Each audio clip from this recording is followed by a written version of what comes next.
Hukuman mati itu yang lagi dipertimbangkan, dan aku rasa itu yang paling cocok untuk membuat para koruptor itu jera. Apalagi kalau kita bicara soal korupsi di Indonesia, memang sudah sangat mengkhawatirkan teman-teman ya. Sudah sangat mengkhawatirkan begitu ya teman-teman. Dan bahkan kalau kita melihat beberapa waktu belakangan ini, ada mafia migas yang kita sudah mulai tahu nih siapa dalang di baliknya. Lalu dengan terbongkarnya dalang ini, apakah lantas hukuman mati itu berlaku atau bagaimana? Halo sobat-sobatku semuanya, gimana kabar kalian? Semoga baik-baik saja dan semoga selalu diberikan kesehatan. Seperti biasanya kalau barengan sama aku di sini, aku mau ngajakin kalian untuk mencari sesuatu hal menarik apa seputar dunia perpolitikan tanah air. Dan sobat-sobatku semuanya, kawan-kawanku, tadi sudah aku singgung, jadi yuk langsung aja kita tonton videonya berikut ini. Partai Merah dalang dibalik mafia migas. Mereka teriak berantas mafia, tapi ternyata mereka sendiri yang atur permainannya. Nah kan, 2015 Petral dibubarkan, katanya buat bersihin mafia migas. Tapi faktanya, mafia nggak hilang, cuma ganti baju. 2017, Hasto ketemu Riza Syahlit. Loh, kok ketemu? Bukannya Riza Syahlit itu pemain lama di mafia migas? Jangan-jangan ini deal-dealan. Biar bisnisnya tetap jalan di bawah kendali Partai Merah. 2018 BBM Pertamina dioplos. Boom, terjadi skandal pengoplosan BBM. Rakyat dirugikan, tapi Partai Merah tetap nyaman di kursi kekuasaan. Siapa yang pegang kendali? Siapa yang main belakang? 2019 Ahok didorong jadi komisaris utama Pertamina. Bukan untuk bersihin Pertamina, tapi buat mengamankan dirut-dirut yang dipasang Partai Merah sendiri. Biar semua permainan mafia migas tetap rapi, tetap berjalan, dan tetap menguntungkan partai. Beliau panggil saya, kali ini suruh saya jadi dirut Pertamina. Ya, cuma saya bilang, kenapa baru sekarang? Kan udah bagus, udah untung. Saya bilang, saya jadi komut juga. Saya udah happy kok, selama dirutnya mau nurut sama saya kan. 2019, Arifin Tasrif jadi Menteri SDM. Mereka juga harus pegang kebijakan energi. Makanya, mereka rekomendasikan Arifin Tasrif karena dia nggak punya rekam jejak di industri migas, mudah dikendalikan. Kalau Menteri ESDM udah di tangan dan komisaris utama Pertamina juga orang mereka. Lantas, siapa yang berani melawan mafia migas Partai Merah? nah ini ada bocoran nih teman-teman. Soal dalang di balik mafia migas ini, ternyata ada sebuah partai besar yang sebutannya Partai Merah gitu ya. Itu membuat permainan di balik adanya kasus ini, kasus sebesar ini yang sudah lama jelas kita sakit hati sebagai rakyat gitu ya, yang tertipu karena sudah sekian tahun tertipu dengan aksi memalukan dari mereka gitu loh. Iya, memalukan sekali. Sampai aku tuh udah nggak bisa berkata-kata kayak gimana gitu loh. Bersih-bersih mafia migas yang digaspol sama Presiden Prabowo dan dieksekusi oleh Menteri ESDM Bahlil Lahadalia kayaknya mulai bikin banyak pihak kepanasan. Tiba-tiba aja nih isu soal gelar Dr. Bahlil di UI yang udah kelar dari November 2024 sekarang nih digoreng lagi dong. Lah, kenapa baru sekarang coba? Ada apa sih sebenarnya? Yuk, kita bedah bareng. Jadi, gini nih. Sejak awal, Presiden Prabowo emang niat nyelamatin duit negara dari tangan-tangan yang nggak jelas. Contohnya nih, Oke, ini memang komitmennya Pak Prabowo ya. Rupiah bro, itu di tahun 2024. Tapi cuma 39% aja ke rakyat miskin. Nah, ini nih yang mulai diberesin. Biar nggak bocor ke tangan yang nggak berhak. Belum lagi soal impor minyak mentah. Gila banget bro. Tiap hari kita impor 1 juta barel. Duit yang keluar 500 triliun dalam 1 tahun. 250 triliunnya ngucur ke Singapura yang padahal bukan negara penghasil minyak. Ya udah pasti di situ ada broker. Makanya tuh pas kebijakan ini sudah mulai dibenahin, tiba-tiba badai isu pada muncul. Kursi Menteri ESDM ini emang panas bro. Siapa aja yang coba nutup keran uang para mafia pasti bakal disikat. Nah, kalau sekarang nih tiba-tiba serangan ke Bahlil muncul lagi, kalian tuh harus nanya, apa sih sebenarnya gambaran besarnya? Bisa jadi ini tuh reaksi dari pihak yang nggak terima kalau bisnis haramnya mulai dibasmi. Polanya ya selalu sama, itu aja. Kalau ada menteri yang bikin terobosan untuk efisiensi dan nyelamatin kekayaan negara, pasti ada yang panik. Abis itu tuh drama deh dimulai. Sekarang tinggal kitanya nih bisa lihat apakah nggak pola ini atau malah ikutan ke distract sama gorengan yang udah pasti gak jelas. Drop pendapat kalian di kolom komentar. Bicara soal mafia migas teman-teman, karena tadi kita sudah mendengarkan ada bocoran soal dalang dari mafia migas, kemudian kita ditunjukin bagaimana komitmennya Pak Prabowo Subianto untuk memberantas itu semuanya. Memang dari awal Pak Prabowo Subianto menekankan untuk pemberantasan korupsi dan lain sebagainya, termasuk ya mafia-mafia seperti ini. Itu konsisten banget Pak Prabowo sudah katakan dari dulu di 2014 ya, 2014 atau bahkan sebelumnya ketika Pak Prabowo Subianto maju menjadi presiden waktu itu ya, mencalonkan diri menjadi presiden waktu itu. Nah, sampai detik ini masih sama komitmennya, makanya Pak Prabowo Subianto sangat jeli sekali untuk memilah siapa nih orang yang diberi tanggung jawab untuk ini. Karena ya seurgen ini gitu loh, masalah korupsi, mafia dan lain sebagainya. Oh, ini soal Pertamina, kemudian Pak Prabowo memanggil Dirut Pertamina di tengah kekisruhan BBM oplosan, teman-teman. Kira-kira ngebahas soal apa ya?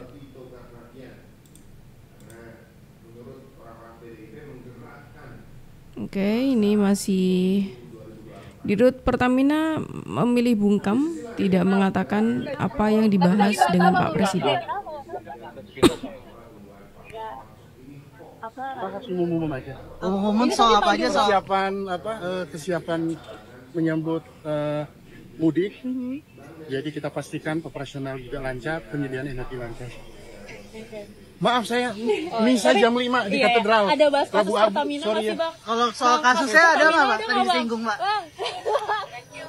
Terima kasih Bang, selamat ibadah. Iwan Bule versus Ahok, siapa yang benar-benar bekerja di Pertamina? Sejak ditunjuk sebagai komisaris utama Pertamina, Iwan Bule, Muhammad Iriawan, tidak butuh waktu lama baginya menunjukkan kinerjanya. Ia berhasil membongkar mega korupsi di tubuh Pertamina, sesuatu yang gagal dilakukan pendahulunya, Basuki Cahayapurnama, Ahok. Oh, ini semakin memperkuat argumen pertama tadi nih. Tetapi minim aksi. Ketika Ahok menjabat sebagai Komod Pertamina, banyak harapan bahwa ia akan membawa perubahan besar. Dengan citra keras dan vokalnya terhadap korupsi, publik menunggu langkah nyata. Namun, apa yang terjadi? Selama kepemimpinannya, tidak ada perubahan signifikan dalam sistem Pertamina. Yang ada justru kontroversi tanpa hasil nyata. Retorika kerasnya lebih banyak berisi kritik terhadap kebijakan internal, namun tanpa eksekusi yang jelas untuk membersihkan korupsi. Di era Ahok, Pertamina tetap menjadi sarang mafia migas dan permainan oligarki. Berbeda dengan Ahok, Iwan Bule tidak banyak berkoar-koar di media. Dengan dukungan penuh Presiden Prabowo, Iwan Bule langsung membongkar korupsi yang sudah berakar di Pertamina. Jadi ketika Ahok sekarang tiba-tiba ingin terlihat seperti pahlawan, publik justru bertanya, selama jadi komisaris Ahok ngapain aja? Nah, iya ini yang jadi pertanyaan beberapa waktu belakangan nih teman-teman ya. Jadi kita tahu Pak Ahok itu posisinya sebagai komisaris utama sewaktu periode 2019 sampai pada akhirnya Pak Ahok itu mundur gitu ya. Memilih mundur dari posisinya komisaris utama karena waktu itu mendukung Pak Ganjar. Nah kemudian dulu kan diem-diem aja nih gitu, dan apalagi dengan adanya kasus di rentan waktu itu kan terjadinya oplosan Pertamax ini ya kan. Kemudian yang menarik waktu itu Pak Ahok tidak banyak cerita, tidak banyak bicara, tapi entah kenapa nih waktu sudah terjadi terus kemudian sudah terlewati, Pak Ahok baru muncul ke kamera terus menyuarakan dengan keras mengatakan kalau dulu tuh sebenarnya Pak Ahok tahu soal kejadian-kejadian yang seperti inilah. Maksudnya Maksudnya kejadian seperti ini tuh hal-hal yang tidak pas gitu ya terjadi di dalam Pertamina. Cuma yang jadi pertanyaan netizen, lah kalau Pak Ahok tuh tahu dari dulu gitu ya, kenapa nggak segera cerita, nggak segera membuka data itu? Kenapa diem aja? Dan ketika sekarang sudah terlanjur semuanya ya, Pak Ahok baru mencari pembenaran di luar seolah-olah Pak Ahok ini tidak ikut campur tangan loh, kayak seolah-olah menafsirkan seperti itu. Saya ini malah orang yang berjasa nih karena saya sudah menutupi seolah-olah tuh bahasanya kayak gitu. Padahal menutupi kasus sendiri itu ada tindak pidananya. Ahok cari muka dan simpati lewat korupsi Pertamina 193 triliun. Guys, banyak yang nilai Ahok tuh manfaatin ramainya kasus korupsi Pertamina senilai 193 triliun. Hal ini dijelasin sama ahli ekonomi konstitusi yaitu Deviani Kori. Bagi dia, padahal Ahok itu punya kewenangan loh buat mencegah tindak penyimpangan pengoplosan BBM itu. Tapi dia malah mendiamkan padahal jelas terjadi korupsi. Bagi Deviani, pernyataan Ahok waktu wawancara itu juga cuman untuk cari simpati dan muka ke publik aja. Apalagi di wawancara tersebut, Ahok tuh malah nampilin kalau dia aslinya udah melakukan pelanggaran wewenang dengan pembiaran terjadinya aksi korupsi. Padahal dia punya kewenangan buat menghalau korupsi tersebut. Tadi. Menurut kalian, Ahok beneran cari muka dan simpati atau emang beneran mau bantuin bongkar kasus Pertamina? Tuh, kalau menurut kalian gimana teman-teman? Pak Ahok ini dengan berkata di publik soal dalamnya Pertamina gitu ya, itu sebenarnya Pak Ahok cari muka atau simpati nih? Coba silakan terus di kolom komentar ya. Hukuman mati itu tetap saja harus ada dicantumkan dalam hukum positif Indonesia. Kalau kita bicara soal hukum mati lagi tengah dipertimbangkan teman-teman. Dan negara itu harus mengangkat nilai-nilai hukum, norma-norma hukum yang hidup di kalangan rakyatnya sendiri. Tidak ada negara berani membuat hukum yang bertentangan dengan kesadaran hukum rakyatnya sendiri. Indonesia ini penduduk mayoritas beragama Islam. Dan kalau Anda baca Quran, Anda baca hadis Nabi, hukum Islam itu mengenal hukuman mati. Ya, di dalam Quran jelas. Agama Yahudi juga mengenal hukuman mati. Hukum kanonik Gereja Katolik mengenal hukuman mati sebelum ada Konsili Vatikan yang baru. Nah, itulah kesadaran hukum orang Indonesia. Kalau pemerintah membuat hukum yang bertentangan dengan kesadaran hukum rakyatnya, itu pemerintah itu bisa jadi diktator. Hai sahabat kabar berita, kali ini Menko Kumham IMIPAS Yusril Ihza Mahendra menyatakan pemerintah sedang menyiapkan undang-undang pelaksanaan hukuman mati sesuai perubahan KUHP yang berlaku 2026. Pasal 100 UU nomor 1 tahun 2023 mengatur hakim dapat menjatuhkan pidana mati dengan masa percobaan 10 tahun, mempertimbangkan penyesalan terdakwa dan harapan perbaikan diri. Jika selama masa percobaan terpidana menunjukkan perilaku baik, hukuman dapat diubah menjadi penjara seumur hidup. Jika tidak, hukuman mati dilaksanakan atas perintah Jaksa Agung. Bagaimana menurut kalian? Komen di kolom komentar ya. Oke, gimana kalau menurut kalian teman-teman? Di tengah kabar kalau hukuman mati ini lagi dipertimbangkan oleh pemerintah gitu, gimana kalau menurut kalian? Apakah kalian sepakat dengan adanya hukuman mati yang diberlakukan ini, atau mungkin kalian melihat ini terlalu keras gitu? Karena memang isu ini kan sudah berlangsung lama gitu ya. Ada beberapa masyarakat yang mengharapkan ini ada soal hukuman mati karena dirasa hukuman-hukuman di Indonesia kayak tidak segerget itu, tidak membuat orang tuh jadi kapok melakukannya gitu loh teman-teman. Makanya ada tuh opsi untuk menjatuhi hukuman mati para pelaku tindak kejahatan gitu teman-teman. Nah, tapi masih balik lagi, ini masih jadi bahan perbincangan, masih belum ada kesepakatan iya tidaknya soal adanya hukuman mati ini. Pak Presiden Prabowo yang saya hormati melimak dan melihat hal-hal yang terkait terbongkarnya, terungkapnya kasus-kasus korupsi akhir ini dan yang sangat mencengangkan tentunya sebagaimana yang Bapak ketahui, perusahaan negara bernama Pertamina, para pelakunya, mereka yang terlibat, bahkan yang disebut berkonspirasi, merugikan negara, dan ironisnya juga merugikan rakyat kita, khususnya pemakai kendaraan. Dan tentu saja semua ini menunjukkan bahwa ada orang-orang di negeri kita yang tidak sayang, tidak cinta negerinya, tidak peduli dengan bangsanya. Dan tentu saja bila hal ini tidak tertangani dengan baik, kepercayaan rakyat semakin memudar, antar rakyat terjadi selisih pendapat, pro kontra, yang akhirnya akan melemahkan persatuan dan kesatuan bangsa kita.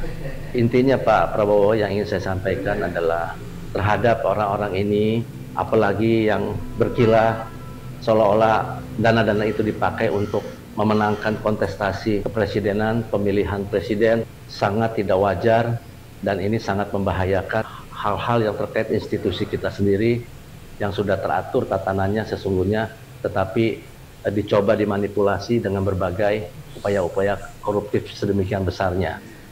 dan itu tentu hanya untuk kepentingan pribadi-pribadi dan golongan tertentu yang merupakan konspirasi di antara mereka sendiri. Jadi melihat daripada karakter mereka, saya kira Bapak dapat mengambil tindakan tegas siapapun pelaku yang diketahui berada di balik semua peristiwa korupsi yang merugikan bangsa dan negara kita, di mana berarti dia tidak menyayanginya, yang tidak menghargai bangsanya, tidak patut untuk dilindungi dan harus ditindak. Tapi ada partai yang melindungi kadernya nih. Saya percaya Pak Prabowo tidak bersandar pada siapa pelakunya, tetapi apa yang dilakukannya. Karena dengan demikianlah bangsa kita dapat terlepas dari situasi disintegrasi bangsa yang semakin tampak ketidakpuasan masyarakat terhadap begitu banyaknya hal-hal yang bernuansa korupsi baik besar maupun kecil. Dan pemicu daripada semua perbuatan itu adalah tidak adanya jiwa patriot, jiwa cinta bangsa dan menyayangi negerinya. Oleh karena itu, saya harap Bapak tidak ragu-ragu menindak mereka demi keutuhan bangsa kita, demi kehormatan dan demi kemakmuran rakyat dan demi martabat negara kita, bangsa kita yang harus kita jaga bersama. Demikian Pak yang ingin saya sampaikan. Terima kasih. Masuk akal nih. Ini pendapat dari seseorang ya, Bung Adian Radiatus, yang mendukung sikap tegasnya Pak Prabowo Subianto dalam memberantas para koruptor. Aku sepakat banget nih, apalagi dengan adanya pertimbangan hukuman mati tadi ya, pertimbangan hukuman mati tadi yang menurutku ini menjadi langkah cepatnya pemerintah untuk mengatasi hal-hal yang terjadi seperti ini. Gimana kalau menurut kalian?